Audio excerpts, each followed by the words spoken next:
আসসালামু আলাইকুম। আপনারা সবাই কেমন আছেন? আলহামদুলিল্লাহ আমি ভালো আছি। আমি আবার একটা নতুন রেসিপি নিয়ে আসলাম। আজকে আমি শিং মাছের আলু দিয়ে ঝোল রান্না করব। শিং মাছ আমি কেটে ধুয়ে ঘষে লবণ দিয়ে পরিষ্কার করে নিয়েছি। এরপরে আমি কড়াইতে তেল দিয়ে দিয়েছি। গরম হওয়ার পর্যন্ত অপেক্ষা করে আমি পরে পেঁয়াজ দিয়ে দিয়েছি। 2টা তেজপাতা ছিঁড়ে দিয়ে দিচ্ছি।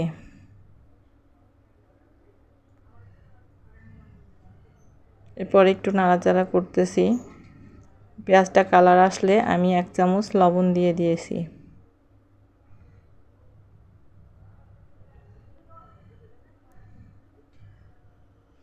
এরপরে আদা রসুন পেস্ট আমি 1 চামচ দিয়ে দিয়েছি।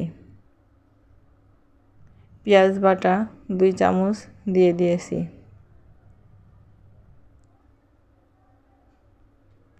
এরপরে হলুদ গুঁড়া 1 চামচ দিয়ে দিয়েছি।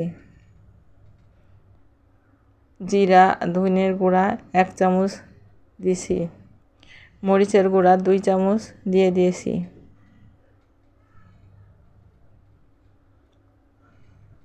এরপরে একটু নাড়াচাড়া করতেছি। মশলাটা যত কষাই নেবেন তত টেস্টি। মশলাটা কষাই নিচ্ছি আমি ভালো করে। এরপরে 1 মগ পানি দিয়ে আমি ভালো মতো মশলাটা কষিয়ে নেব। মশলাটা কষানো হয়ে গেলে আমি আলুগুলা দিয়ে ভালো করে কষিয়ে নেব।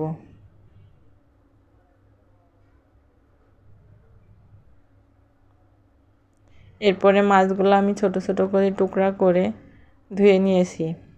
এখন আমি মাছগুলা ঢেলে দিয়ে ভালো করে কষিয়ে নিয়ে হালকা জাল দিয়ে রেখে দিব।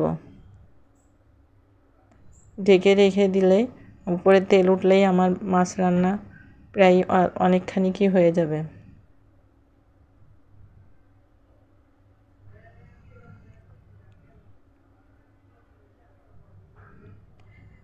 এক চামচ পানি দিয়ে ভালো করে আমি মশলাটা মাছগুলা সব কষিয়ে নিচ্ছি ভালো করে।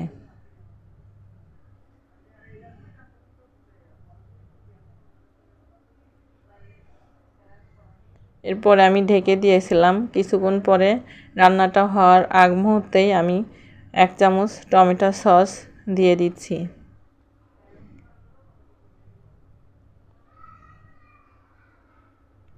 এরপরে আমি দারচিনি এলাচের মিক্সড মশলা রাঁধুনি 1 চামচ দিয়ে দিয়েছি। আপনারা লবণ ঝাল দেখে সেইভাবে রান্না করে নিন। এই রান্নাটা অনেক টেস্টি হয়। মাংস রান্নার মতোই রান্নাটা করেছি। আমার রান্না শেষ। আমি ঢেলে নিচ্ছি। এখন পরিবেশন করব।